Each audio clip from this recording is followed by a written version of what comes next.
Hello, grown black folks talk. Potential and the wisdom of my farmer grandmother.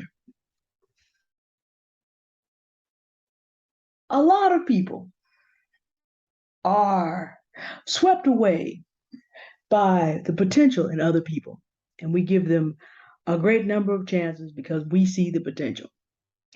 The problem is you have to realize that, this is grown black folks talk. We are in a community where a lot of people are just straight delusional. And we spend a lot of time selling one another on delusions. It is what it is. So, what do you have to do when you want to have an understanding that, of course, because of the things that happened to our ancestors, we don't necessarily have the resources on the barrelhead that other people may have, but we are blessed with great genius, potential. So I thought about this today, and I thought about how would my grandmother handle this situation. Born in 1911, when Jim Crow had still constrained what job Black people could have in the South. It was the reason why there was a Great Migration. And then a second repeat of that, Great Migration was World War One to the cities, and then the second repeat of that in 1942 because of World War II. But for those African Americans who grandchildren of slaves, if you of the enslaved, excuse me, grandchildren of the enslaved, not everybody was able to pick up and move right away. Well, if you were a sharecropper, which is what my grandmother and her family were, the last generation in my family to sharecrop, you were not gardening, you lived on what you produced. And quiet as it was kept, so did all the Southern planter class as well. They depended on having these crops. So really, this was not casual. You wouldn't have gotten anywhere with my grandmother in January talking about well, let's just take tomatoes, her favorite thing. She was so pleased when I was able to grow tomatoes because finally tomatoes tasted homegrown and not like the golf balls we've got, the red golf balls that to her taste buds that we got from the store. She was so glad to have them. But my grandmother was not going to be impressed with me talking about all the tomatoes I was going to grow in January because tomatoes don't grow in January in this climate. That's an idea. That's a daydream. That's make believe. Child, that's make believe. She's not going to be impressed in February with the potential of tomatoes either because tomatoes don't grow in February. But she might be willing to sit around with me and look at the catalog for seeds and talk about what tomatoes we may have. But as of yet, she wouldn't be looking forward to tomatoes because a farmer, she knew life didn't work like that. In March, let's say I showed up with a seed packet. That's great, but the seeds are still in the packet. Baby, you got to get them in the ground. And it's still just March. It's not the right climate here in San Francisco for that. In April, you get your seedling started here. So maybe you've got a couple little seedlings coming up. That's nice, but seedlings don't always make it. So next thing has to happen is you're going to put them in the ground. And then what would happen is once you put the seeds into the ground, some of them are strong, some of them are not strong. You got to make decisions about if you have a bunch of them, you have to make decisions about which ones are going to survive and which ones are not. And then by the time June rolled around, provided I had watered and weeded and take care of the plants, then she would start talking about I'm looking forward to having some tomatoes this summer. You know why? It's not just that I had been talking about tomatoes. She would be able to look and see me actually doing the things that are necessary to grow tomatoes. And by the way, you know how we know we're going to get tomatoes? Because that's what I planned to plant, and then I planted it. So now we have the actual potential of tomatoes because we see that the right seed has been selected to get tomatoes. The soil has been prepared. The seed has been planted and carefully nurtured and planted out at the appropriate time. And the daily work, because tomatoes take a lot of water. And if it's not, this is a semi-arid climate. We've been in drought for a long time. So if you're going to have tomatoes, you're going to be going back and forth. They've been watered, and now we have a maturing plant with buds. Now, because we still can't control, late spring weather foolishness, which sometimes does happen here. We can't control massive heat snaps, and there are things you can do about that. But we can't control massive wind that may break our plants up. We also can't control, and it does happen usually in August here. Um, bug hatches that eat plants down to the ground. We can't control any of that. We can't control neighbors telling the feds coming to get tomatoes. That's never actually happened here. But I'm just saying there are a lot of factors we can't control. We can't control here if the summer is very cool because it's foggy and cool. Tomatoes do not like that, so we can't control that either. But to the extent that grandmother would be seeing me, and did for several years, see me doing everything that was necessary to have tomatoes, she could count on me to present her. Now we're looking at the potential of tomatoes, and she could count on that and give me some tips. Baby, they may need some fertilizer. What do you see? Okay, you may need to put some fertilizer. Baby, that one isn't going to make it. Just take it up out of there. It's taking energy from those other ones. Just take that one. It's not going to make it. But now she can step in and help me. Now you have to understand, my grandmother was 70 when I was born, so her energy was limited. If she didn't see me seriously doing anything, there was no reason for her to get involved. She had to preserve her energy. As it was, before my grandmother passed away, I took over taking care of her garden. Dad came in and did really heavy stuff.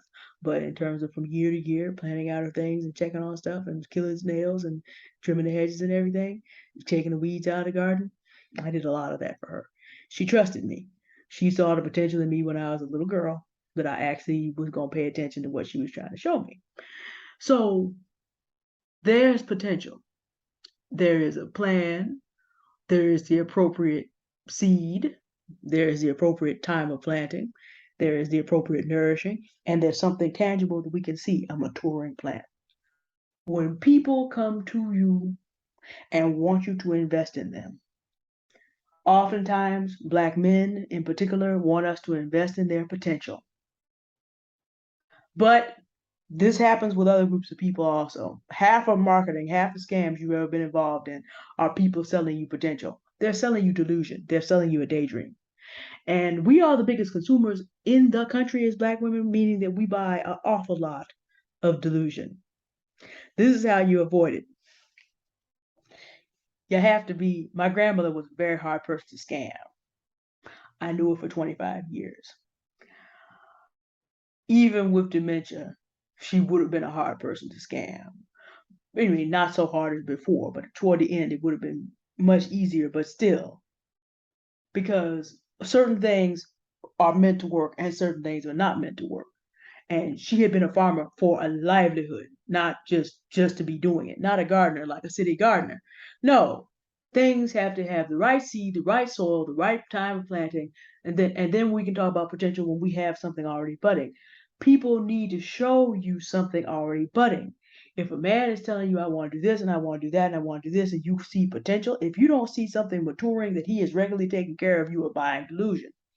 If you are looking to go into business with anybody and all they're talking about is what it can be and trying to get your emotions involved, and you don't see a maturing plant, you don't see a process that's being matured, you don't see a system, you don't see a process, you are being sold delusion. You have to go with Dovey Phillips on this one. If there is no maturing process, there is no potential. My big age is now 41. At this point, I really don't want to hear anybody talk about their dream. All I'm going to say next is, when you have the first step in order, you get back to me and we'll talk about it.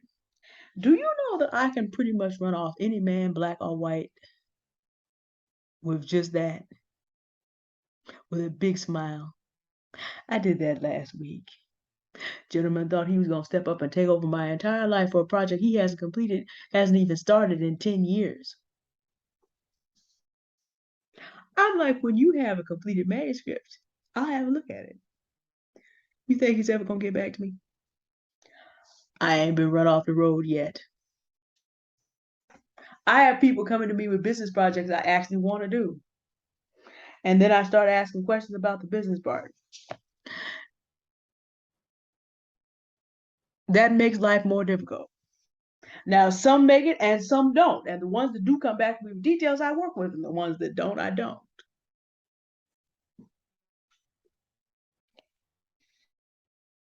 My grandmother's wisdom keeps me out of trouble. You tell me something has potential, show me a maturing young plant with buds. Because then I know that you know how to get the right tool for the right job at the right time with the right support, the right nourishment, the right system, the right dedication, the right level of commitment, meaning that if all that's all you need to do, then maybe I just need to apply a little fertilizer. Other than that, you're selling me delusion and get out of my face. And that's the attitude you have to have about potential. A little tomato plant with buds is what you need to see. You need to see something already budding, already being cared for. If you don't see that, you about to get scammed.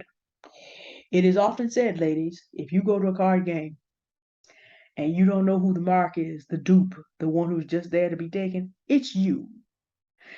A lot of people take this as a game to be played against and on Black women. So understand, if you do not understand that the selling of delusion to Black women is big business, you're about to get got. Somebody has potential, tell them to show you that budding tomato plant. Don't let them come to you in January.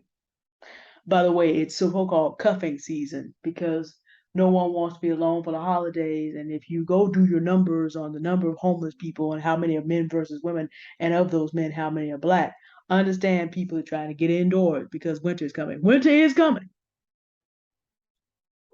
But what some people are doing in September, late September, is planting winter crops to catch up the last of the warmth of the early fall, and having ground cover that will enrich their ground and keep it together, and have beautiful leaf crops that will grow up through the winter. Some people are planting crops they're going to turn over into the soil to fertilize it, or they've already done that. They're going to turn it over and let it lie fallow for the winter. There's all kind of real potential out there, and there's all kind of things people have growing up. I've mentioned before that Q4 and Q1 are the two most profitable quarters of the entire year. So there are people right now planning projects and getting ready to do things. I have a seminar. I had a sinus headache today, but I'm making myself go through these tutorials in this seminar so that I can do some planting. By the time I talk about that again, there'll be some things grown up. But I'm not going to talk about them until I have a budding tomato plant to show you. Because my grandmother taught me better than that. Don't get got. People are selling delusion left and right, romantically, professionally, product wise, stuff coming out for Christmas, get rich quick schemes. People are selling daydream, delusions, and storytelling left and right. Don't get got. The wisdom of my grandmother. Potential. That's cool. Did you plant the right seed on the right soil at the right time? And do you have anything to show that you yourself are watering it and making it what it needs to be? In essence, as a woman, consider yourself more like the sun. Nothing grows without sunlight, granted. But even with sunlight, you don't have the right seed, the right soil, the right time, nothing grows. You just come in and smile and provide encouragement and keep on your path through the sky. Sun rises and set on every tomfool thing that happens. The sun rises and set on everything properly planted. Only the things that are properly planted are going to grow, and the sun continues to rise and set. You have to think about yourself moving through like that until there's some proof there that this man or whoever these people you're talking to with this potential are actually about something. You need to see that the energy you are even applying with your presence is meeting with something that's already growing. That's kind of how you have to think about it. The sun's commitment is just it's there. It is not getting its hands dirty. It does not have to think out what time you're gonna do things. No, that's the farmer's job. That's the farmer's job. Wait until you see. Don't invest in potential till you see something growing and budding. That's how you deal with potential and you stop being so delusion. All right, just a little wisdom from my grandmother. Y'all have a good day now. Goodbye.